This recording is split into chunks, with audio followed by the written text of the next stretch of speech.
మెదక్ జిల్లా రామంపేట పట్టణంలో గల మహిళా డిగ్రీ కళాశాలలో 2 రోజులుగా కురిసిన అకాల వర్షానికి కళాశాల మొత్తం జలదిగ్బంధమైపోయింది.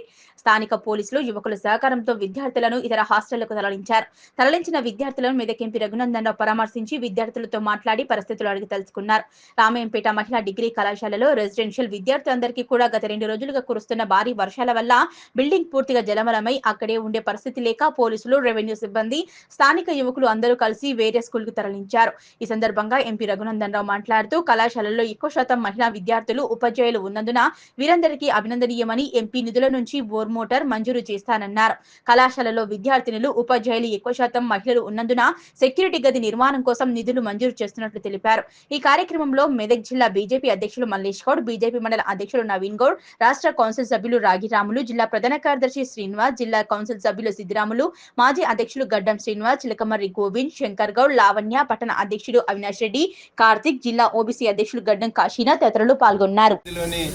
రామాయంపేట పట్టణంలో ఉన్నటువంటి మహిళా డిగ్రీ కళాశాల రెసిడెన్షియల్ విద్యార్థులందరికీ కూడా 2 రోజులుగా కురిసినటువంటి భారీ వర్షాల వల్ల బిల్డింగ్ పూర్తిగా కూడా జలమయమై అక్కడ ఉండేటువంటి పరిస్థితి లేనటువంటి పరిస్థితుల్లో కళాశాల ప్రిన్సిపల్ గారు Telangana social welfare residential school 5th నుంచి 12th స్టాండర్డ్ వరకు ఉన్నటువంటి స్కూల్ లోపలికి రామాయపేట పట్టణంలో ఉన్నటువంటి విద్యార్థులందరినీ అటు పోలీసులు, ఇటు రెవెన్యూ, స్థానికంగా ఉండేటువంటి యువకులందరూ కూడా కష్టపడి ఇక్కడ షిఫ్ట్ చేయడం జరిగింది. Now they are safe in this building.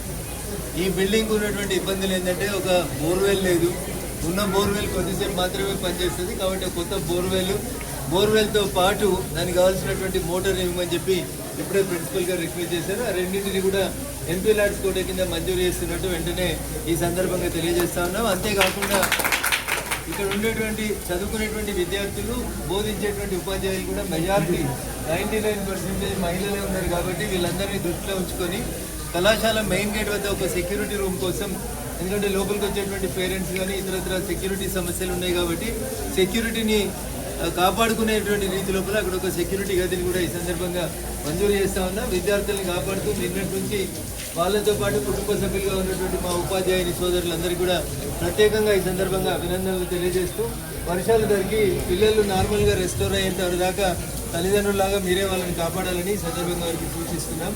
ప్రభుత్వ పరంగా, పార్లమెంట్ సభ్యుడిగా నా పరంగా ఎప్పుడు ఏ అవసరం ఉన్నా 1 గంట రాత్రి అయినా ఈ కళాశాలకి సపోర్ట్గా నిలబడతానని చెప్పి ఈ సందర్భంగా తెలియజేస్తాను.